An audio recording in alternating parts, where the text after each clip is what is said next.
শ্রীরামকৃষ্ণদেব কল্পতরু হয়েছিলেন কাশীপুর উদ্যানবাটিতে। সেই দিনটি ছিল, বলেছি, 1 জানুয়ারি ছিল।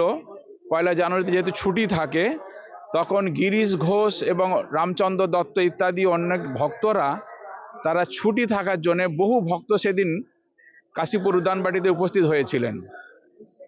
শ্রীরামকৃষ্ণদেবের তখন শরীর ভালো ছিল না, কিন্তু সেই দিনটা শরীর ভালো থাকার জন্য তিনি বললেন যে আমি একটু নিচে নামবো। দোতলায় থাকতেন, কাশীপুর উদ্যানবাটির ঠাকুরের যে ঘর দেখেছেন দোতলা বাড়ি, সেই দোতলা বাড়ির উপরে থাকতেন। তিনি সেদিন বললেন আমি নিচে নামবো, নেমে একটু বাগানে পায়চারি করব বলে নিচে নেমেছেন। সেখানে প্রায় 30 জন ভক্ত, গিরিশ ঘোষ ইত্যাদি 30 জন প্রায় ভক্ত সেখানে উপস্থিত ছিলেন। তো তিনি যখন হেঁটে যাচ্ছেন, হঠাৎ করে যে দেখছেন যে ভক্তরা যে সেখানে গল্প করছিলেন, কথা বলছিলেন, ধর্ম প্রসঙ্গ করছিলেন। তাদের মধ্যে গিরিশ ঘোষ ছিলেন প্রধান, অন্যতম।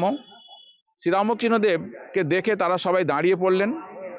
তখন গিরিশ ঘোষকে দেখে শ্রীরামকৃষ্ণদেব বললেন যে গিরিশ, তুমি সবাইকে বলে বেড়াচ্ছ যে আমি অবতার, তুমি আমার মধ্যে অবতার বলে তুমি কি দেখেছো, কি বুঝেছো? এই কথা তিনি বললেন যে তুমি কি বুঝেছো আমার সম্বন্ধে।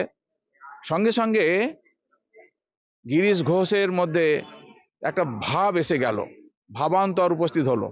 সঙ্গে সঙ্গে তিনি নতজানু হয়ে উপর দিকে তাকিয়ে হাত জোড় করে তিনি বলছেন যে ব্যাসদেব, ব্যাস বাল্মীকি যার কোনোদিন ইয়ত্তা করতে পারেনি, আমি তার সম্বন্ধে আর কি বলবো, এই কথা বললেন। তো সেই কথাটা এমনভাবে তিনি ভক্তি ভরে বললেন।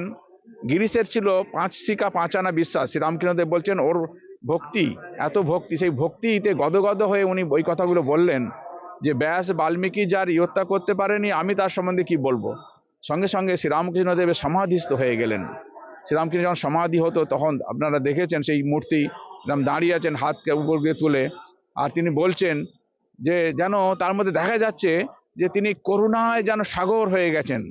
তিনি সবাইকে যেন উজাড় করে দিয়ে দিচ্ছেন, বলছেন তোমাদের আর কি বলবো, তোমাদের আশীর্বাদ করি, তোমাদের চৈতন্য হোক।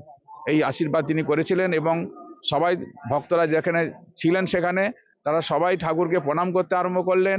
কেউ ফুল তুলে নিয়ে পায়ে দিতে আরম্ভ করলেন, আর তাদের কাউকে কাউকে তিনি স্পর্শ করলেন, স্পর্শ করে তাদের মধ্যে জ্ঞান চৈতন্য প্রদান করেছিলেন। বিভিন্ন ধরনের খবরের জন্য লাইক ও সাবস্ক্রাইব করুন বাংলার কথা।